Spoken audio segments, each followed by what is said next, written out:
Je veux que ça aille vite. 33 heures, c'est trop long pour accoucher. En fait, je te donne 5 trucs à suivre pour accoucher au bon rythme, à ton rythme. Moi, je m'appelle Anne-Marielle Tinkler ou Anne Madoula. Je suis accompagnante à la naissance depuis 3 ans et j'ai au-dessus de 30 accompagnements et suivis déterminés. Alors, 5 trucs. Le premier, c'est tes contractions. Tes contractions à toi, de manière naturelle, sont le rythme qu'on va suivre le plus souvent. Elles ont tendance à se rapprocher, à devenir plus intenses et à être quand même assez rythmées. Donc, on a un bon aux 5 minutes. On n'est pas des horloges, on s'entend, mais un bon 5 minutes, 4 minutes, 3 minutes, 2 minutes, 1 minute et demie, c'est à peu près le plus rapproché qu'elles vont être. Et c'est ton corps qui donne ce rythme-là.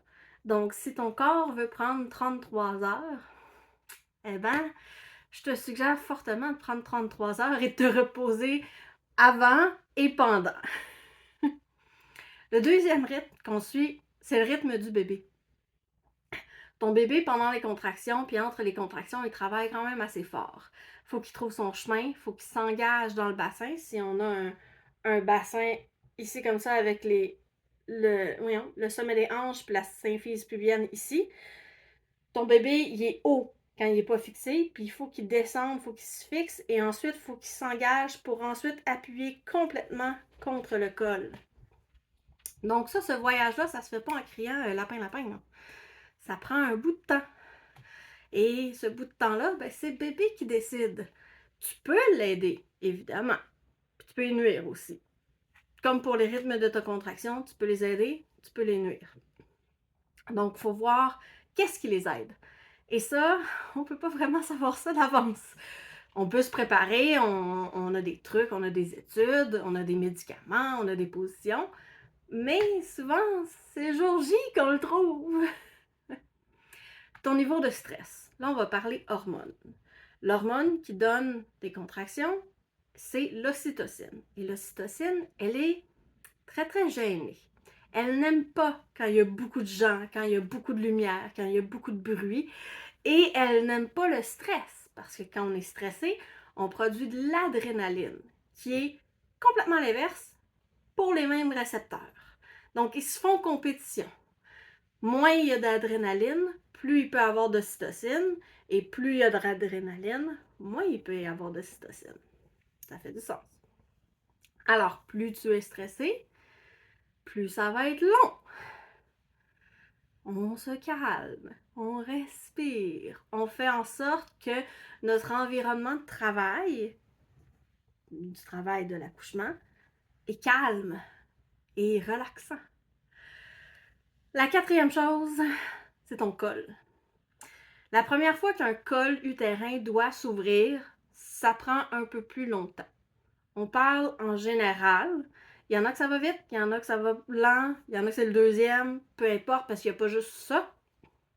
Mais quand même, majoritairement, un col qui doit s'ouvrir pour la première fois jusqu'à 10 cm de diamètre, ça va être un peu plus long qu'un deuxième, troisième, sixième, etc.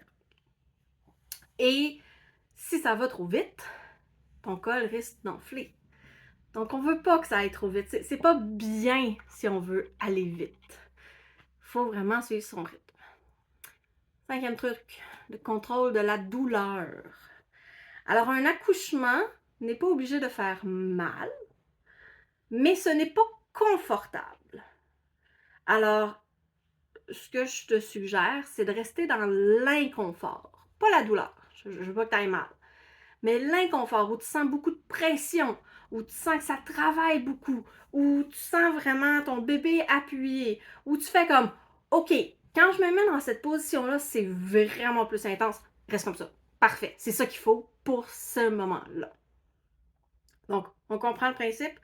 On veut rester dans l'inconfort et non la douleur. Parce que je veux pas que vous ayez mal. Je ne souhaite pas ça du tout, du tout, du tout, du tout. Je résume. Suis tes contractions. Suis le rythme de bébé. diminue ton niveau de stress, accepte que ton col, ça va prendre quand même du temps et contrôle ta douleur, reste dans l'inconfort et non la douleur. Si ça te tente, j'ai une chaîne YouTube que tu peux t'abonner. J'ai aussi une infolettre, Facebook, peu importe, je suis quand même sur presque tous les réseaux sociaux. Et puis, si tu veux quelque chose de gratuit, parce qu'on aime ça, quelque chose de gratuit, ça s'appelle le petit guide pour ne pas déchirer. 5 trucs aussi. Donc, je vais le mettre dans la description, je sais pas où, quand, comment, mais je vais le mettre pour que ça soit trouvable facilement. Bonne journée!